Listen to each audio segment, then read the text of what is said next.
Turka shi gare ku 'yan Najeriya.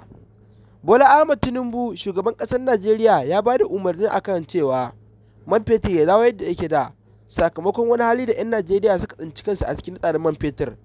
To amma da mishalaro idan wannan ne farkon isowar ka wannan channel mai albarka da kada ka manta ka danna mana subscribing kana ka danna mana alamar karrawa domin ta haka ne za ka iya samun sabbin shirye-shiryenmu da zarar mun dora. Tun bayan wannan doka da Tinubu ya bayar dangane da a dawo da farashin mai kamar yadda yake da, tabbas 'yan Najeriya sun fara jin daɗi sakamakon cewa tabbas akwai mutanen da suka ajiye abin hawansu saboda wani abu ya yi matuƙar faranta wa 'yan Najeriya rai sakamakon wannan daddaɗan labari suka ji.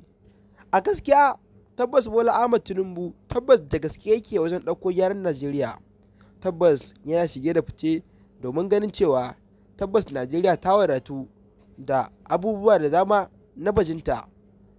A takaice dai yana so ya koyi da wata ƙasar sakamakon yana so ya kama da ci gaban da babu da shi a Najeriya.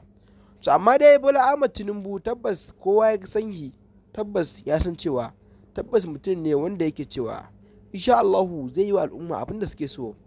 To Allah Ubangiji ya bashi kwaranta gaskiya kuma Allah Ubangiji ya cika mai burin da yake da shi na alkhairi.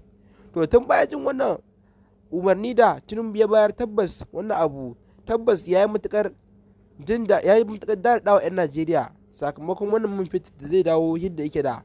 A hakan ma ya ce ɗan kwana biyu ne kafin ya duba ya gani wasu abubuwa da su warware, tabbas a hakan ma man fetur ɗin zai ƙara ƙasa. To mai saurare ka biyo mu har zuwa ƙarshen wannan bidiyo don sa maka ɗan kaɗan daga cikin wannan maganganu da aka tattauna da Bola Ahmed Tinubu sakamakon wannan umarni da ya bayar.